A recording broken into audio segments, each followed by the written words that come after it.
Hello, everybody. It's me, Carmine DiStefano, your bookman.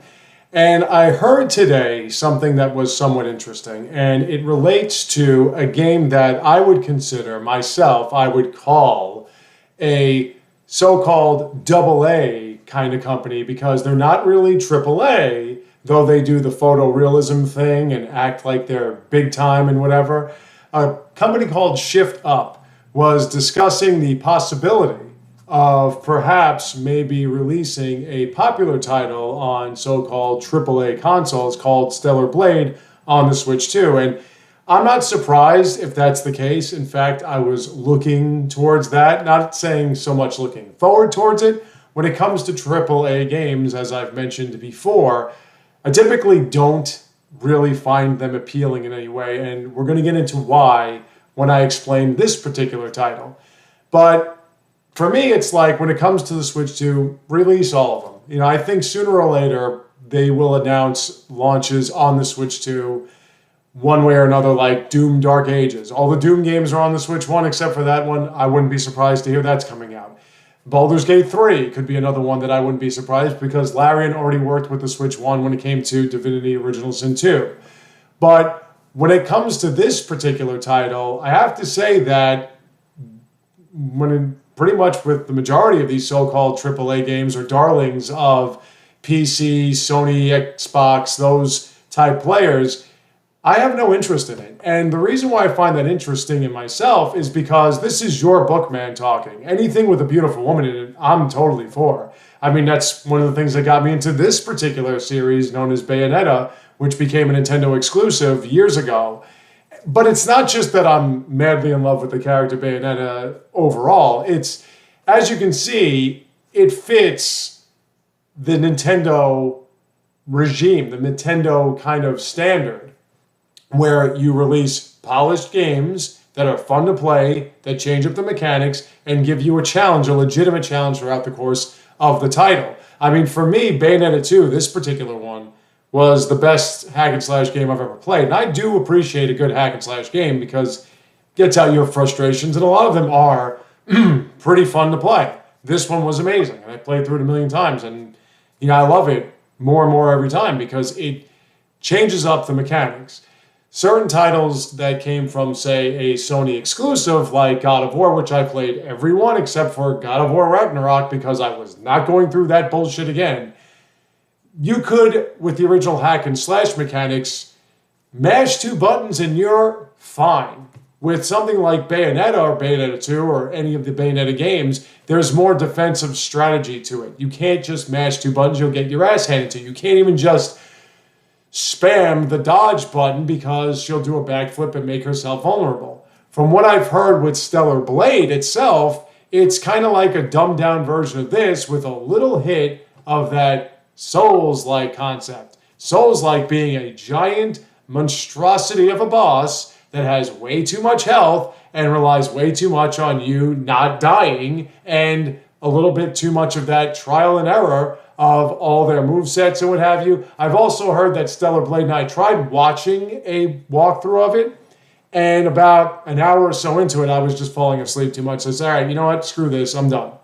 But from what I've also heard from people that reviewed it, the puzzles are brainless. And on top of it, it kind of tells you when you're supposed to parry. Now, you can say, well, hey, bookman, Bayonetta does the same thing when it comes to when you're supposed to dodge. But at the same time, sometimes these enemies look like they're taking a step or taking a whiz or something, and they're attacking you, so they don't openly say, oh, you got to do the which time dodge now at the last second.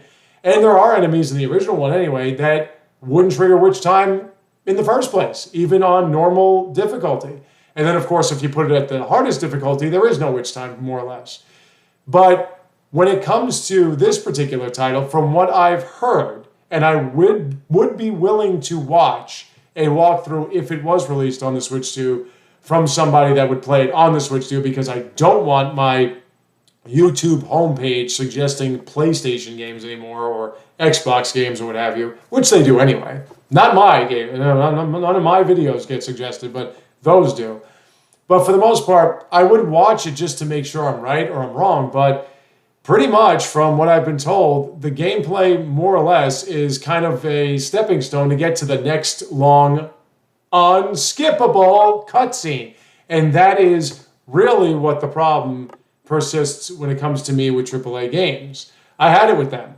You know, I did dabble in the dark arts for a while, and I did do reviews and let's plays and walkthroughs of so-called AAA games and Sony exclusives and everything. And I'm just tired of the whole schematic. I'm tired of mundane, repetitive gameplay like stealth mode or whatever to get to the next long-winded cutscene that's a little bit too preachy or a little bit too much about liking characters, which is not real writing, only to find out that I don't give a fuck about these people and they're substandard in so many different ways. So I'm just tired of that motif, and from what I've been told, Stellar Blade fits that completely because for a period of time, thanks to YouTube and other online type influencers on Twitter and whatever, that became the gold standard of gaming. Long-ass cutscenes, realistic-looking people, and gameplay that was secondary or tertiary on the old list, with the only real gameplay mechanics being you could get attacked by enemies from all angles. So, you know, that's difficult, right?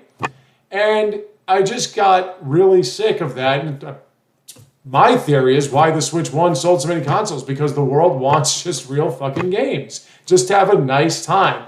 Not to see ugly, miserable people do ugly, miserable things in ugly, miserable backdrops. But the reason why Stellar Blade got so much hype was because of the fact that most of the main characters or most of the characters in the games represented gorgeous women. They were supposed to be androids or whatever, or battle bots. And the main character herself was pretty much just a dress-up doll for anyone that was looking for a good time outside playing a game.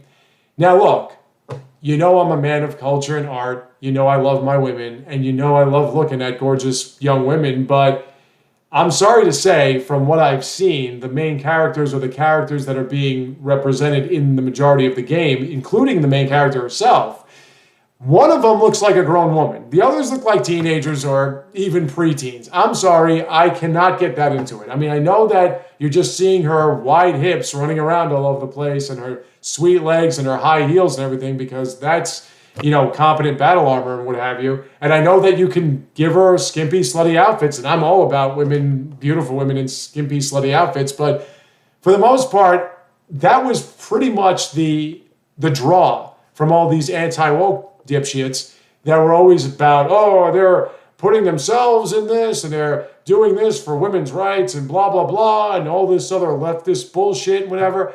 So they were drawn to that game because the fact the main character was a feminine, voluptuous woman. And then there were videos about people complaining of so-called leftists, complaining about her being a voluptuous, gorgeous woman.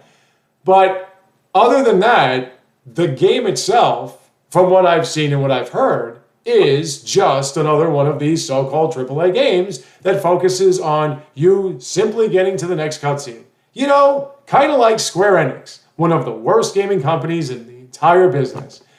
I'm not interested, folks. I know it sounds like something completely not me, but you want to get it, you want to play it. If it comes out on the Switch 2 somewhere in the near future, you go right the hell ahead. Me, I have a couple of AAA, so-called AAA games that I might be interested in, but that one is just not one of them. But you tell me what you think. Thank you all for watching. I have more views soon to come, so stay tuned, take care, and have a great day.